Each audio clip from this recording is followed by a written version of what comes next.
শ্রদ্ধা ও স্মরণের মধ্য দিয়ে পশ্চিমবঙ্গ জুড়ে পালিত হচ্ছে আন্তর্জাতিক মাতৃভাষা দিবস। ২১শে ফেব্রুয়ারি সকালে রাজ্যের প্রতিটি জেলায় তথ্য ও সংস্কৃতি দপ্তরের উদ্যোগে প্রভাত ফেরি ও অনুষ্ঠানের আয়োজন করা হয়। তবে উচ্চ মাধ্যমিক পরীক্ষা চলায় কিছু স্থানে অনুষ্ঠান সংক্ষিপ্ত করা হয়েছে। আমি বাংলাদেশি। তো দেশে থাকতে সচরাচর ছোট থেকেই সকালবেলা প্রভাত ফেরি দিয়ে শুরু করতাম। দেশের সঙ্গীতগুলো গাওয়া হতো এবং সেই সঙ্গে সকলে মিলে একটি আনন্দ আবহ পালন হতো। তো শান্তিনিকেতনে আসার পর এই অনুভূতিটা আর কি ২ বছর ধরে রয়েছি। একই অনুভূতি পাচ্ছি। সকালে প্রভাত ফেরি দিয়ে শুরু হচ্ছে, হালকা বসন্তের আমেজে আমরা সকলে মিলে এই ভাষার দিবসটিকে পালন করছি। সকলে মিলে উদযাপন করছি। কলকাতাস্থ বাংলাদেশ উপ হাই কমিশনে জাতীয় পতাকা অর্ধনমিত ও শহীদ মিনারে পুষ্পস্তবক অর্পণের মাধ্যমে দিনের কর্মসূচি শুরু হয়। শিকদার মোহাম্মদ আশরাফুর রহমানের নেতৃত্বে মিশনের কর্মকর্তারা ভাষা শহীদদের প্রতি শ্রদ্ধা জানান। এছাড়া শহীদদের আত্মার মাগফিরাত কামনা করে নীরবতা পালন ইউনেস্কো প্রধানের পাঠানো ভিডিও প্রদর্শন করা হয়। বীরভূমের বিশ্বভারতী বিশ্ববিদ্যালয়ে আমার ভাইয়ের রক্তে রাঙানো গানের মধ্য দিয়ে বর্ণাঢ্য শোভাযাত্রা বের হয়। বাংলাদেশ ভবনের অস্থায়ী শহীদ বেদিতে উপাচার্য প্রবীর কুমার ঘোষ ও শিক্ষার্থীরা শ্রদ্ধা জানান।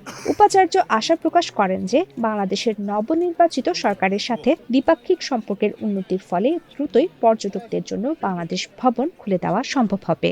কলকাতার রানুছায়া মঞ্চে ভাষা ও চেতনা সমিতির উদ্যোগে রাতভর নাচ গান ও কবিতার মাধ্যমে বাংলা ভাষা উৎসব পালিত হয়েছে। আজ বিকেলে দেশপ্রিয় পার্কে রাজ্য সরকারের মূল অনুষ্ঠানে মুখ্যমন্ত্রী মমতা ব্যানার্জির উপস্থিত থাকার কথা রয়েছে। খুব সুষ্ঠুভাবে এবং যা আমাদের ছাত্রছাত্রী যে আমাদের ফ্যাকাল্টিরা, আমি আশা করিনি এত আজকে ভিড় 500-র উপরে তোমরা দেখেছো।